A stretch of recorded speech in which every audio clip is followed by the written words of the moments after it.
Hai guys, selamat datang di One Clips Channel. Perkenalkan, saya Boy yang akan menceritakan alur cerita film untuk kalian. Semoga kalian semua dalam keadaan sehat dan diberi kelancaran rezeki. Sebelumnya aku informasikan, konten ini berisi full spoiler. Film ini berjudul Tokyo Revengers yang dirilis tahun 2021. Langsung saja kita bahas alur ceritanya. Film diawali dengan diperlihatkan kehidupan seorang pemuda bernama Hanekage Takemichi. Dia tinggal di sebuah rumah yang sangat berantakan dan kotor. Begitulah kira-kira kehidupan Takemichi saat ini. Hari itu dia menonton berita yang menyiarkan tentang perseteruan dua geng yang mengakibatkan kematian seorang gadis dan adiknya. Gadis yang diceritakan ternyata yang meninggal itu adalah cinta pertama dan terakhir Takemichi, yaitu Tachibana Hinata dan adiknya yang bernama Tachibana Naoto. Berita itu tentu saja membuat Takemichi sangat terkejut. Tak disangka takdir gadis yang ia cintai berakhir dengan sangat tragis. Sepulang dari tempat kerjanya, Takemichi yang saat itu berada di stasiun tiba-tiba didorong jatuh oleh seseorang ke rel kereta. Di saat bersamaan, sebuah kereta juga melaju ke arahnya. Takemichi pun berpikir bahwa saat itu ia akan meninggal. Namun Takemichi malah terbangun di masa lalunya, tepatnya 10 tahun yang lalu saat dirinya masih SMA. Saat itu Takemichi memiliki 4 orang sahabat, yaitu Makoto, Yamagishi, Akun, dan Takuya. Ia berpikir mungkin ini adalah kilas balik yang diperlihatkan Tuhan untuknya agar dia mengenang kehidupannya sebentar saja. Namun semua itu terasa sangat nyata seperti anak SMA nakal pada umumnya. Hari itu mereka berencana untuk menantang siswa kelas 2 di SMA Shibuya. Sesampai di sana, mereka malah didatangi oleh murid-murid kelas 3 SMA Shibuya. Tak diduga pemimpin dari SMA itu bukanlah Masaru, melainkan anggota dari geng Tokyo Manji, yaitu Kiyomasa. Sedangkan Masaru ternyata hanyalah seorang budak. Setelah itu Takemichi dan teman-temannya akhirnya dikeroyok habis-habisan dan berakhir menjadi budak juga. Takemichi akhirnya tersadar inilah kenyataan yang terjadi pada masa lalunya yang membuatnya berakhir menjadi pecundang di masa depan. Setelah itu Takemichi pun memutuskan untuk pergi menemui Hinata di rumahnya. Setelah sekian lama tak bertemu, Takemichi akhirnya bisa melihat Hinata dalam keadaan baik-baik saja. Hinata melihat Takemichi terluka dan langsung mengobati lukanya. Meskipun Takemichi adalah seorang pecundang, namun Hinata mencintainya dengan tulus. Melihat wajah Hinata membuat Takemichi bertekad untuk bisa mengubah masa depan demi Hinata. Setelah itu Takemichi merenung di sebuah taman. Di taman itu ia melihat seorang anak yang sedang dibuli oleh beberapa orang. Takemichi berniat membantu anak itu, namun ia malah mempermalukan dirinya sendiri. Ternyata anak itu ialah adik dari Hinata yang bernama Naoto. Takemichi mengungkapkan bahwa 10 tahun kemudian Hinata dan Naoto akan meninggal akibat sebuah insiden. Oleh sebab itu, Takemichi meminta Naoto untuk mengingat hal itu dan melakukan apapun untuk melindungi kakaknya. Setelah itu Takemichi dan Naoto berjabat tangan. Seketika saat itu juga Takemichi kembali ke masa depan. Dokter mengatakan padanya bahwa ia terjatuh di rel kereta dan diselamatkan oleh seseorang. Orang yang menyelamatkannya ternyata adalah Naoto di masa depan. Tak diduga apa yang dilakukan Takemichi di masa lalu ternyata mengubah masa depan Naoto, di mana karena perkataan Takemichi kepadanya, Naoto berusaha menjadi polisi di masa depan untuk melindungi kakaknya. Namun sayangnya di masa depan Hinata masih tetap gagal dilindungi Naoto. Takemichi pun dibawa ke rumah Naoto dan di sana Naoto memaparkan beberapa kejadian yang menyebabkan kematian pada kakaknya. Naoto berkata kematian kakaknya disebabkan karena perseteruan antara geng Tokyo Manji. Untuk mengubah masa depan Hinata, Takemichi harus mencegah pertemuan antara Sanoman Zero dengan Kisaki Teta di masa lalu. Meskipun awalnya Takemichi takut mengubah masa lalu, namun demi nyawa Hinata ia pun akhirnya memberanikan diri. Naoto dan Takemichi kembali berjabat tangan dan kembali ke masa lalu. Setelah berjabat tangan, Takemichi pun terbangun di masa lalunya.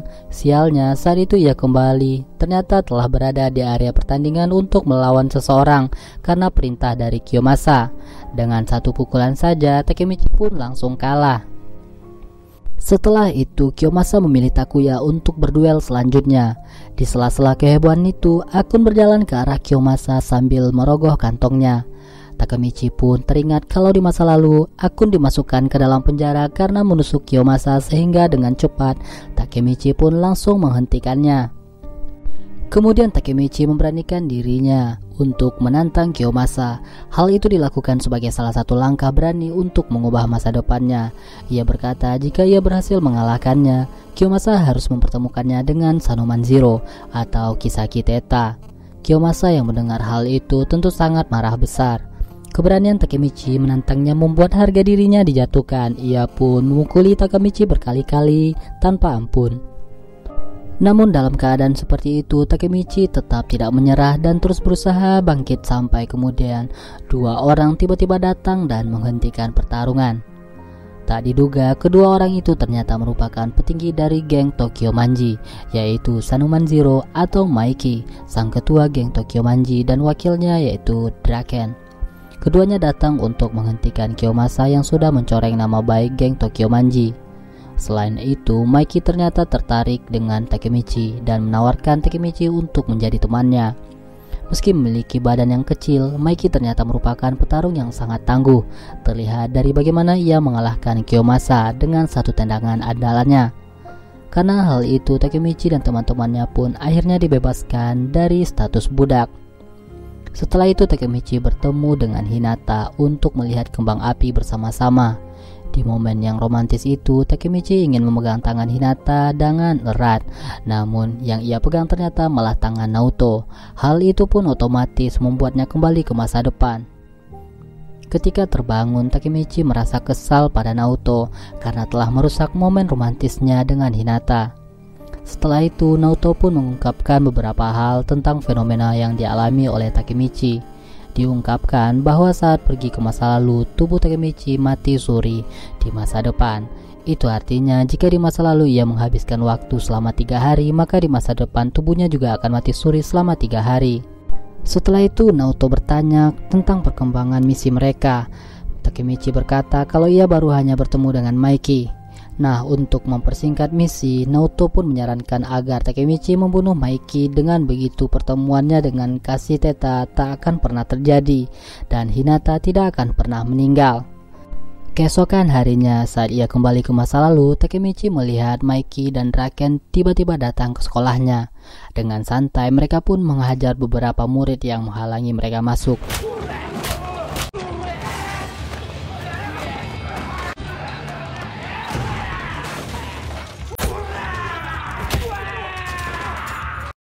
Maiki dan Draken membawa Takemichi keluar dari sekolah. Namun tiba-tiba Hinata menghampiri mereka dan langsung menampar muka Maiki. Hinata berpikir kalau Maiki dan Draken adalah orang yang selama ini sering menghajar dan membuli Takemichi. Draken yang melihat pemimpinnya ditampar lantas menahan tangan Hinata yang hendak membawa Takemichi pergi. Melihat tangan Hinata gemetar ketakutan, Takemichi pun meminta Draken untuk melepaskannya. Takemichi pun berkata kalau ia akan melindungi Hinata dari siapapun yang berani menyakitinya. Maiki yang mendengar hal itu terlihat sangat kesal dan hendak menghajar Takemichi. Namun ternyata itu hanyalah bercanda, karena ia juga bukanlah seorang yang biasa menyakiti wanita. Karena hal itu, Hinata pun meminta maaf atas tindakannya karena tidak tahu jika mereka adalah teman Takemichi dan segera kembali ke kelasnya. Setelah itu, Maiki, Draken, dan Takemichi pergi bersepeda bersama. Saat itu, Maiki mengungkapkan alasan mengapa ia tertarik kepada Takemichi. Alasannya adalah kepribadian Takemichi yang tidak takut pada apapun, sangat mirip dengan mendiang kakaknya. Draken juga menambahkan bahwa orang kuat sangatlah banyak, tapi orang yang rela menghadapi siapapun untuk orang yang ia cintai sangatlah langka. Maiki pun mengungkapkan tujuannya sekarang di mana ia ingin membuat era berandalan menurut versi dirinya sendiri. Setelah mendengar apa yang Maiki katakan, Takemichi yakin kalau ia tidak mungkin membunuh Hinata di masa depan. Pada malam harinya, geng Tokyo Manji mengadakan rapat. Dalam rapat itu, Draken mengusir Kiyomasa dan resmi mengeluarkannya dari geng Tokyo Manji. Setelah itu, Maiki mengumumkan masalah yang dihadapi salah satu anggota geng Tokyo Manji, yaitu Park, dengan kelompok Mobius yang bernama Osanai. Akibat kejadian itu, seorang wanita kini terbaring koma di rumah sakit.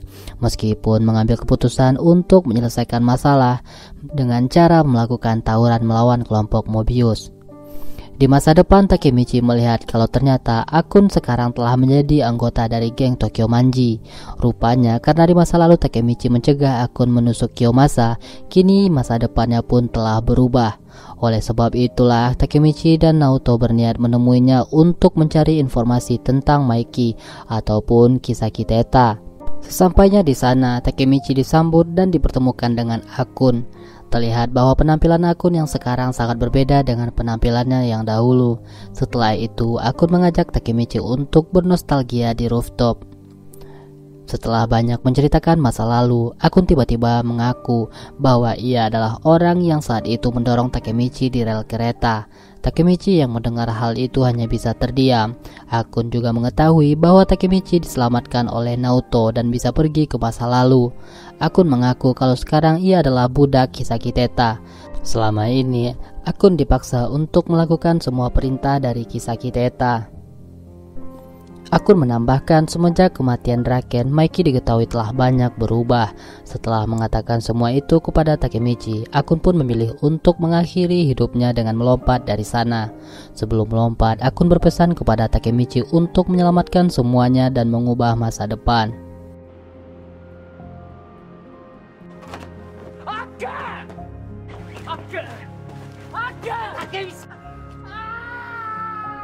Melihat sahabatnya bunuh diri di hadapannya, Takemichi merasa sangat terpukul. Kini tekad Takemichi semakin kuat, di mana sekarang bukan hanya Hinata yang harus ia selamatkan, melainkan juga semua teman-temannya. Naoto dan Takemichi mendiskusikan penyebab kematian dari Draken. Draken diketahui tewas akibat luka tusuk yang didapatkan saat tawuran antara geng Tokyo Manji dan Mobius. Untuk menyelamatkan semuanya, Takemichi pun akhirnya kembali ke masa lalu dan menghentikan tawuran tersebut. Keesokan harinya, Takemichi pun memutuskan untuk mengikuti Draken dan Maiki. Saat itu, Draken dan Maiki terlihat mendatangi sebuah rumah sakit.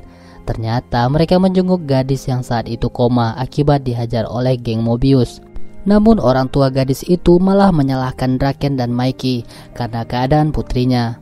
Maiki yang awalnya tak terima disalahkan seperti itu, namun Draken menghentikannya dan memaksanya untuk membungkuk.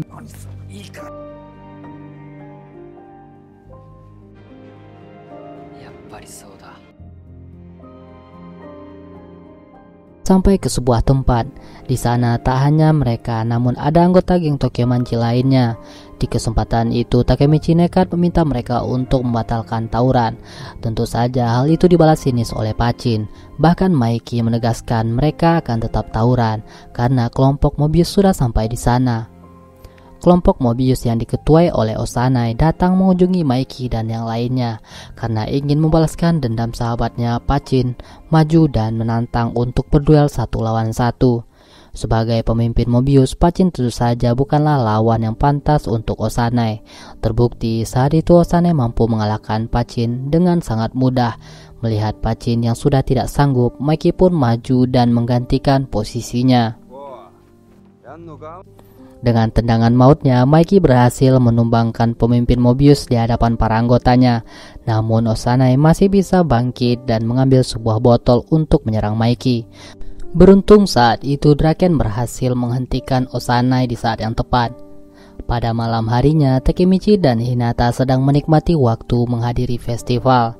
Di tengah kebahagiaan itu, Takemichi melihat beberapa anggota Mobius yang tampak mencurigakan.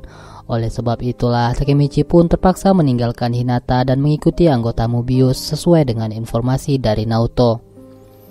Hari ini Draken dikabarkan mati akibat ditusuk oleh anggota Mobius. Kebetulan di sana Takemichi melihat Kiyomasa yang mendapatkan sebuah pisau dari anggota Mobius. Dan benar saja Kiyomasa rencananya akan menggunakan pisau itu untuk membunuh Draken. Tak diduga Takemichi yang sedang menguping ketahuan oleh mereka dan langsung dihajar habis-habisan. Setelah itu Kiyomasa memerintahkan anak buahnya untuk membungkus tubuh Takemichi dengan lakban agar ia tidak mengacaukan rencananya. Beruntung saat itu Hinata datang dan langsung menyelamatkan Takemichi. Setelah diselamatkan, Takemichi langsung pergi untuk mencari keberadaan Draken. Sementara itu Draken didatangi oleh kelompok Mobius dan dikeroyok oleh begitu banyak orang.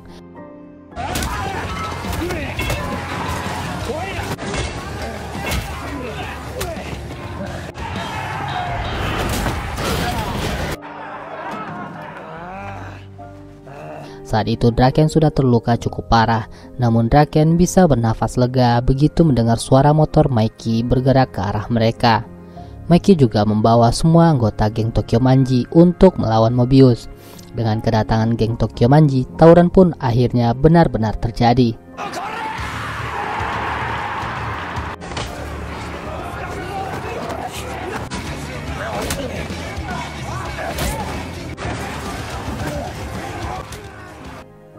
Takemichi yang baru saja tiba langsung mencari keberadaan Draken. Namun Takemichi terlambat karena Draken telah ditusuk oleh Kiyomasa. Ia pun bergegas berlari menyelamatkan Draken dengan sekuat tenaga. Takemichi pun menggendong tubuh Draken untuk dibawa ke rumah sakit. Namun mereka lagi-lagi dihentikan oleh Kiyomasa. Kali ini Takemichi mendapatkan kesempatan untuk membalaskan semua dendamnya selama ini. Meskipun pada awalnya Kiyomasa optimis akan menang melawannya, namun berkat ketangguhannya Takemichi akhirnya berhasil mengalahkan Kiyomasa dengan tangannya sendiri. Setelah itu, geng Tokyo Manji berkumpul di rumah sakit menunggu kabar dari Draken. Di saat semua menunggu dengan cemas, Mikey malah berjalan dengan santai membagikan makanan untuk semuanya. Mikey berkata kalau Draken adalah orang yang selalu menepati janjinya. Jadi Mikey yakin Draken tidak akan meninggal semudah itu. Tak lama kemudian, dokter keluar dari ruangan operasi dan mengatakan kalau Draken berhasil diselamatkan. Di saat itulah Mikey menjauh dari semua orang dan menangis meluapkan semua perasaannya. Film diakhiri dengan memperlihatkan Takemichi kembali ke masa depan dan langsung pergi ke rumah Hinata. Tak disangka ternyata semua perjuangan Takemichi telah berhasil dan menyelamatkan Hinata. Dan film pun selesai. Dari film ini kita belajar banyak hal tentang persahabatan yang kuat dan perjuangan untuk orang yang benar-benar kita sayangi. Sikap Takemichi yang pantang menyerah membuatnya bisa melakukan sesuatu yang awalnya ia sendiri tidak yakin. Jadi kalau kalian punya mimpi dan harapan, jangan pernah menyerah dan teruslah berusaha ya. Terima kasih banyak sudah nonton alur cerita kali ini. Sampai jumpa di alur cerita berikutnya. Bye bye.